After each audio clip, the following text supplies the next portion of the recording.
So now let's move to the next example.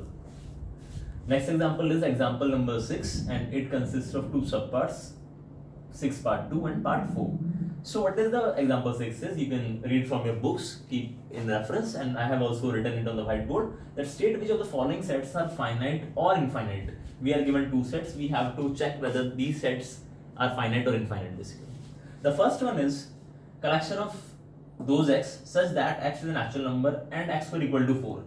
So we have to find an x which satisfies these two conditions. Basically x is an element from this set and x is a solution of this quadratic equation. We know this quadratic equation has two zeros. If we rewrite the given equation as this, and this is nothing but this square, so a minus b and a plus b. So the problem reduces to x equals to plus 2 and x equals to minus of 2. Fine. But we know that our x also belongs to this list of number, which is a natural number. And out of these two x, only this one qualifies to belongs to this list. So the answer that we were searching, that value of x, which is also a natural number, is nothing but only the value of x equals to 2. Minus 2 does not belong to this set, that's why it's not in this set. So the answer now, answer is nothing but collection of simply 2. Now let's move to the next problem.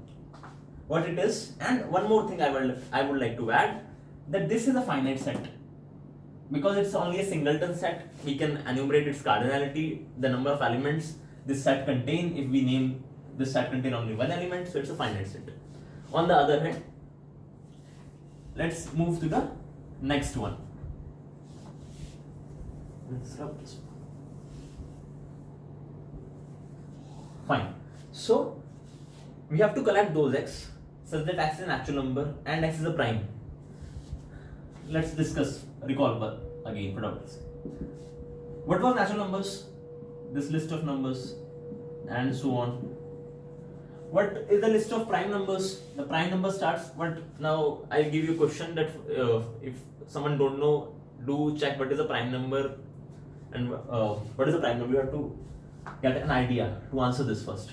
So the list of prime numbers starts from the smallest prime number is 2.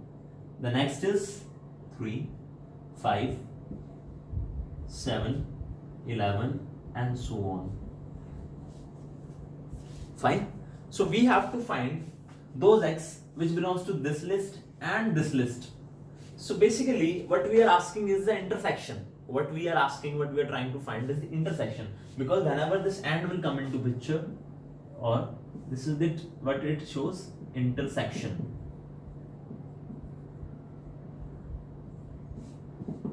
Intersection means elements common to both the list of numbers. So in both the given lists, suppose I give it some name, suppose say any name, y, for the list of prime numbers. So an intersection y basically. Now the problem reduces to this set. So the common elements are 2, 3, 5, which we can see, 7, 11. Now hold on, now wait, now there is a question which should come into mind. How many prime numbers are available there? Pause the video and think it once.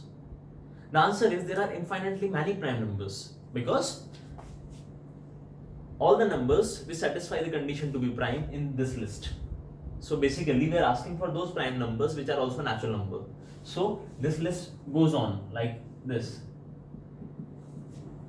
But there is as such no pattern in this. You cannot identify a pattern in the prime numbers in the sense of pattern, in the sense of increments. So basically what we conclude with, this is the resultant answer which we were trying to find, and of course this is an infinite set. What a kind of set it is? This set, the answer reduces to an